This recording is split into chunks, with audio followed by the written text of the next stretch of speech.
வணக்கம் மக்களே! இன்னைக்கு நம்ம மார்க்கெட் இப்ப வரைக்கும் நெகட்டிவ் பெர்ஃபார்மன்ஸ போஸ்ட் பண்ணிட்டு இருக்கு. கரண்ட்டா நிஃப்டி 50 ஒரு 140 பாயிண்ட்ஸ் வரைக்கான இறக்கத்தையும், பேங்க் நிஃப்டி ஒரு 200 பாயிண்ட்ஸ் வரைக்கான இறக்கத்தையும் டெலிவர் பண்ணிட்டு இருக்கு. நேத்தோட டேல பயங்கர அடி வாங்குன ஐடி செக்டார் இன்னைக்கு டேல நல்ல பெர்ஃபார்மன்ஸ பண்ணியிருக்கான்னு பார்த்தா, இன்னைக்கும் பெரிய பெர்ஃபார்மன்ஸ் இல்ல. பட் ஃப்ளாட்டா தான் வந்து ட்ரேட் ஆயிட்டு இருக்கு. பெரிய ஒரு சம்பவம் இல்ல. ஒரு நல்ல பாசிட்டிவ் பெர்ஃபார்மன்ஸும் இன்னைக்கு டேல ஐடி பங்குகள்ல ஏற்படல. டிசிஎஸ் குறிப்பா 3000க்கு கீழ தான் இப்பவும் வந்து ட்ரேட் ஆயிட்டு வந்துட்டுருக்கு. செக் பண்ணி பார்த்துருப்பீங்க அப்படின்னு நான் நினைக்கிறேன். புதுசா பார்க்கக்கூடியவர்களும். ஸோ இது மேல ஒரு கண்ணு வச்சுக்கோங்க டிசிஎஸ பொறுத்தவரைக்கும். அதே மாரி நேத்தோட டேல யுஎஸ்ல இருக்கக்கூடிய ஐடி செக்டார் பங்குகள் ஓப்பனிங்ல ஒரு கேப் டவுன் இருந்தது. ஒரு நெகட்டிவ் பெர்ஃபார்மன்ஸ போஸ்ட் பண்ணிட்டு இருந்தது. பட் எண்ட் ஆஃப் தி டேல ஒரு ஃப்ளாட்டான பாசிட்டிவ் பெர்ஃபார்மன்ஸ குடுத்து நேத்து டேவ வந்து கம்ப்ளீட் பண்ணியிருந்தது. பட் ஒரு பாசிட்டிவ் பெர்ஃபார்மன்ஸ் இன்னைக்கு நம்ம மார்க்கெட்ல வரல. மேபி எண்ட் ஆஃப் தி டேல நம்ம மார்க்கெட்ல இருக்கக்கூடிய ஐடி பங்குகளும் ஒரு ஃப்ளாட் டூ பாசிட்டிவ் க்ளோசிங்கை கொடுத்தாலும் கொடுக்கலாம்னு நான் நினைக்கிறேன். அடுத்தது இன்னைக்கு டேல வங்கி பங்குகள் பொறுத்தவரைக்கும் பிரைவேட் செக்டர் வங்கி பங்குகள் தான் ரொம்பவே சுமாரான பர்ஃபார்மன்ஸை பண்ணிட்டு இருக்கு. அதுலேயும் குறிப்பாக ஆக்சிஸ், இண்டஸ்இண்ட், அடுத்தது கோடாக் போன்ற வங்கிகள் கிட்டத்தட்ட 1.5% வரைக்கான இறக்கத்தை கொடுத்துட்டு இருக்கு. ஹெச்டிஎஃப்சி அண்ட் ஐசிஐசிஐ பார்க்கும்போது ஃப்ளாட்டாக நெகட்டிவாக வந்து ட்ரேட் ஆகிட்டு இருக்கு. அடுத்த லார்ஜ் கேப்பான ரிலையன்ஸ் பார்க்கும்போது இன்னைக்கு டேல 1% வரைக்கான சரிவை பார்த்தீங்கன்னா போஸ்ட் பண்ணிட்டு இருக்கு. ஓவராலாக லார்ஜ் கேப் வெயிட்டேஜ் அதிகம் உள்ள பங்குகள் கிட்ட இன்னைக்கு பெரிய பெர்ஃபார்மன்ஸ் இல்ல. நிஃப்டியும் இன்னைக்கு டேல மேல கொண்டு போக முடியாம திணறிட்டு இருக்கு. மேபி 2 மணிக்கு மேல ஏதாச்சும் மேஜிக் நடக்குமாங்கிறத நம்ம காத்திருந்து வந்து பார்ப்போம். அடுத்தது பார்த்தீங்கன்னா, இன்னைக்கு டேல பல பங்குகள் பற்றியான அப்டேட்லாம் வந்து நம்ம பார்க்க போறோம். ஒன்னொன்னா நம்ம பார்ப்போம். நம்ம பார்க்க போறது கோத்ரெஜ் ப்ராப்பர்ட்டீஸோட ரிசல்ட் நேத்து வந்திருந்தது.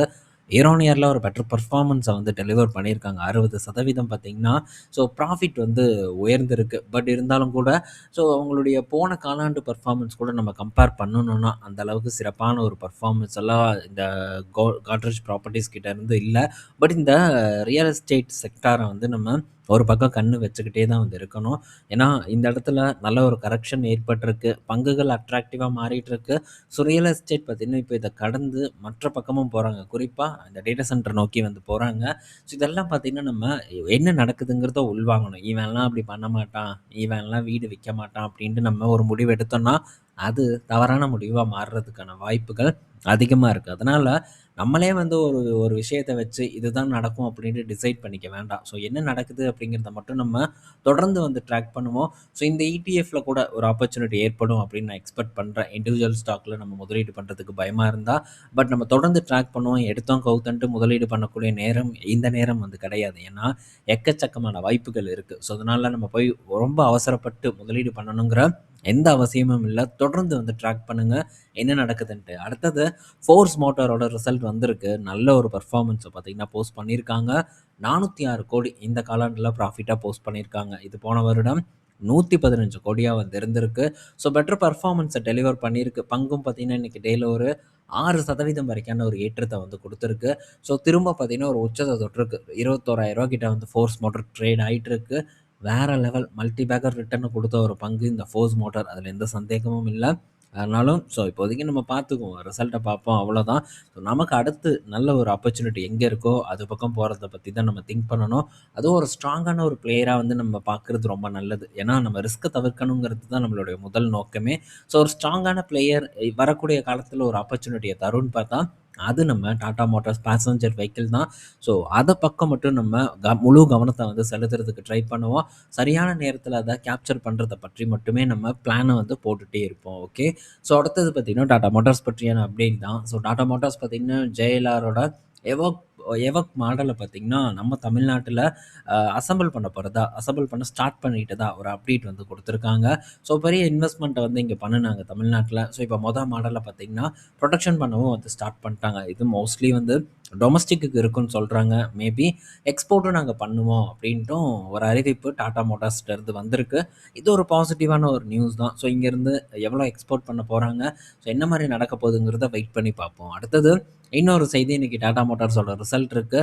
ஜேஎல்ஆரோட ப்ரெஷர் இருக்கும் அப்படின்னு தான் எல்லாரும் வந்து எக்ஸ்பெக்ட் பண்ணிட்டு இருக்காங்க. நம்ம இருக்கோம் அப்படின்ட்டு கன்ஃபார்மாவே வந்து டிஸ்கஸ் பண்ணியாச்சு. ஸோ இந்த காலாண்டோட பெர்ஃபார்மன்ஸ் ஒரு சுமாரான பெர்ஃபார்மன்ஸா இருக்கும்.